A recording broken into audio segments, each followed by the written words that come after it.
Hello everyone and welcome back to another tutorial where I'm going to show you how you can download and install the Asphalt Legends Unite game on your PC.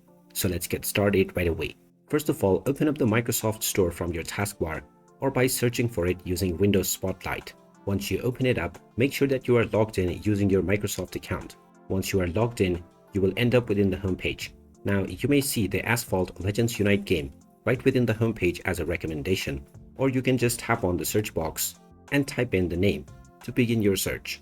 Once you find the Asphalt Legends Unite game, just click on it and you will see the install button. Tap on the install button and you can choose the installation directory.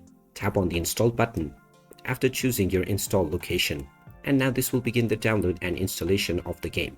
Just wait for a while until the installation is completed, and once it is done, you will see the play button and also get a notification at the bottom right corner which you can click on to open up the game right away.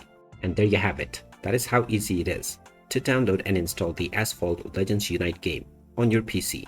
If you find this video helpful, don't forget to hit that like button and subscribe to our channel if you haven't done so already. Also ring that notification bell to never miss another update from us. Thanks for watching, and I'll see you again in the next one.